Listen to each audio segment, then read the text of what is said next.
that old thing back. He saw that Besiskas game and he said, yo, run it back. My manager's saying we're a transition side and he hates it. Our manager actually hates being a transition side. Finally, though, I get to speak to this man, Mr. Mick Ruby. Hey, it's just sitting in working. How you doing, KJ? Matchday. I'm very good, man. I'm very good. Let's go. Feeling? Listen, make sure, let people know where to find you. Let people know where to, like, because they might not know. Go on, man. I run Mufc RealistTV, neighboring channel. We know Alice. We speak to Alice. Common people in Joe Blackman, you know, Mark and RP and all that jazz. You know what I mean? I'm here. All right. Listen, I'm here to say my prayers.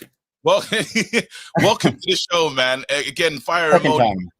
But again, bro, let's talk because there's so much to get into, and I need to know where you're at with.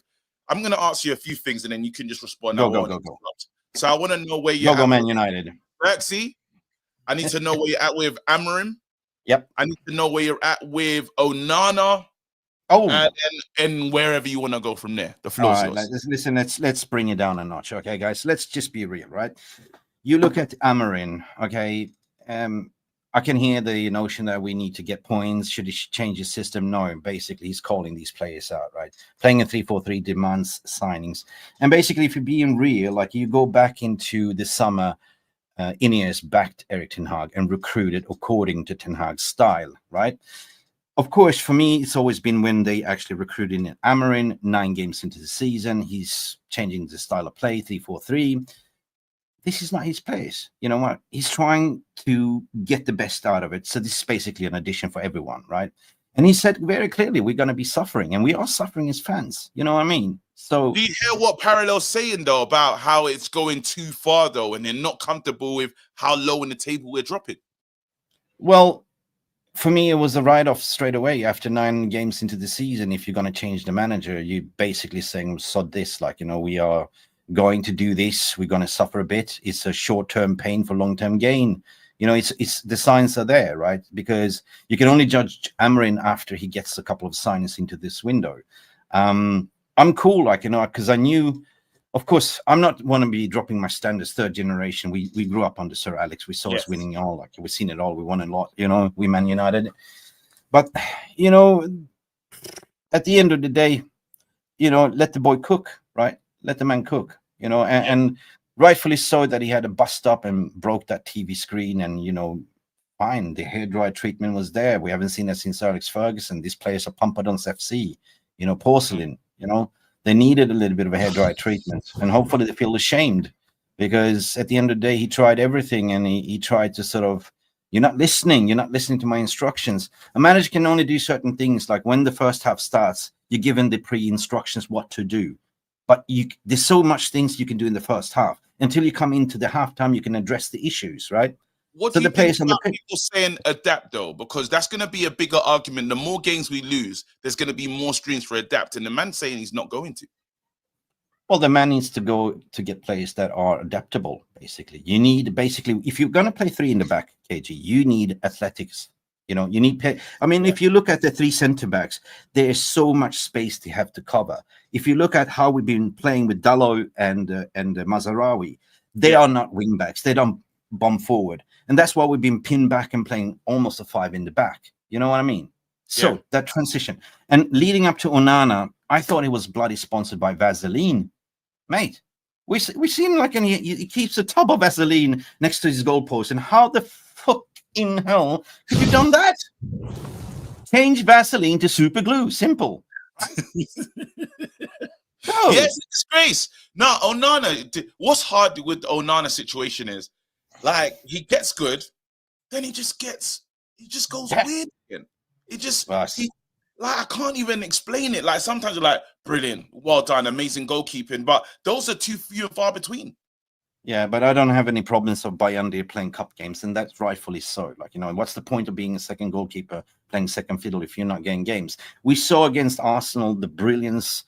I mean, it was David De Gea-esque, like shot-stopping-esque, but, you know, Bayanda is still goal, and the way he was spraying the ball's distribution, yeah, I can forgive him. Oh my God, he's kicking. Oh my God, he's kicking, yeah. Yeah, but he saved He saved 2 fucking penalties. I'm sorry for swearing. Wait, hold on. His kicking is bad. We forgot Yeah, about that. yeah. Yeah, he's kicking. It's like Mr. Miyagi, man. Wax on, wax off. Like, you know, you do like, you know, the sweep. Sugar, I totally forgot about that part of his game. He's absolutely useless at kicking. Yeah, we're done. But what's the job description of goalkeeper in your opinion?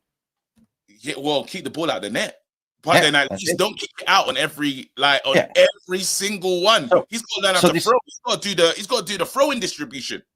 So this modern goalkeeper to play out from the back, yeah, it is pretty much to have a hybrid between a center back and a goalkeeper, right? But he ain't fucking doing that well, Onana, like in terms of distribution, right?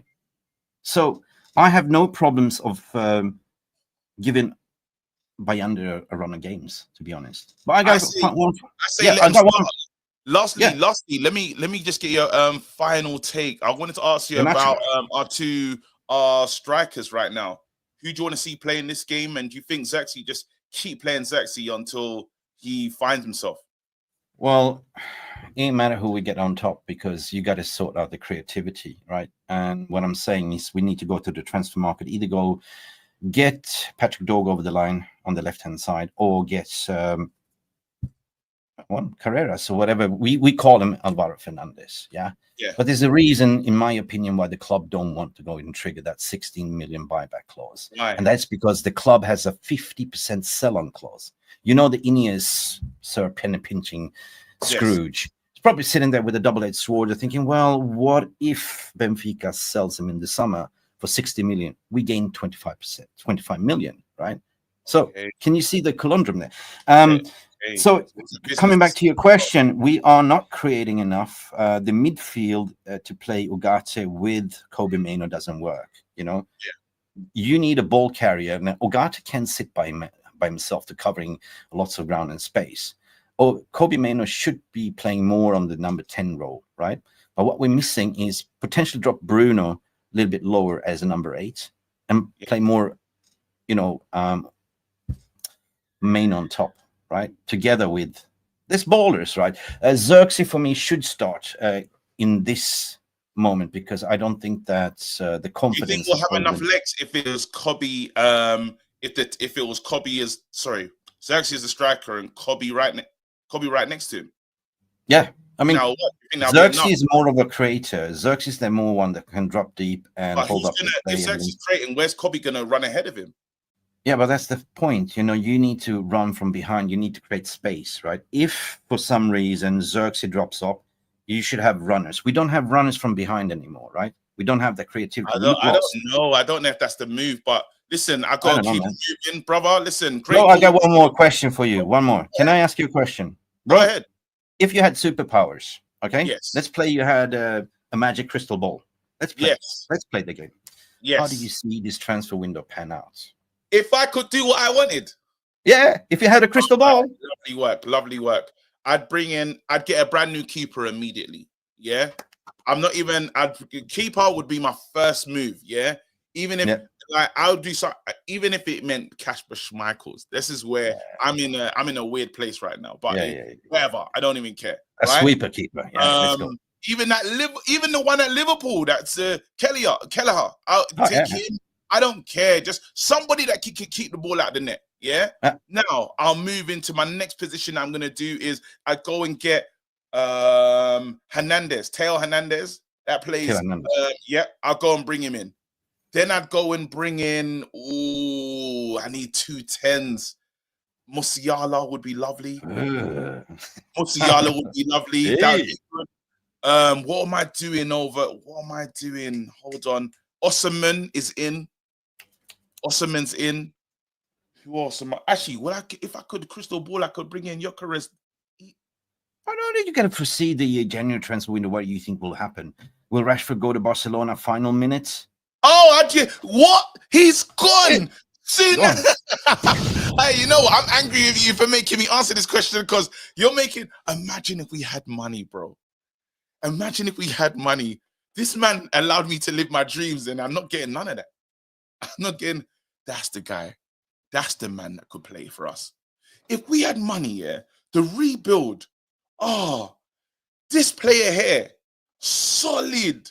Imagine him. You had Acuna as well, would be fire. I would do a madness. We don't have no money, bro. That game was mean, fam. That game was, no one won from that, bro. Oh, hold on. Alvaro and his family are seeking clarity on whether Ruben will use the 60 million buyback clause to bring him back to the club. Bring him back! Yes, I totally wrecked KG's mood, realizing we don't have money. We don't have money. But however, do you agree what KG was saying? Do you agree what I was saying? This is a super reckless thought. If you had a crystal ball or superpowers, what would be the outcome? Who would you recruit? Would you drop Onana for today's game? Would you start playing Bayander, or will you simply go like KG, buy a new goalkeeper, buy a new striker, Gyökeres, XYZ? Do you think Man United will make any signings this January window in the left back situation? Anyway, this has been the super reckless thoughts with me, myself and KJ. I really hope you enjoy this stream. Go check out KJ, our neighboring channel, on his channel. The link is pinned down in the description below. This has been Mick Ruby with KJ. Glory, glory, Manchester United. Always say, go, go, Man United. Oh, and don't forget to like and subscribe. See us. Thank you so much for stopping by and watching MUFC Realist TV. Don't forget to like and subscribe and follow us on the socials.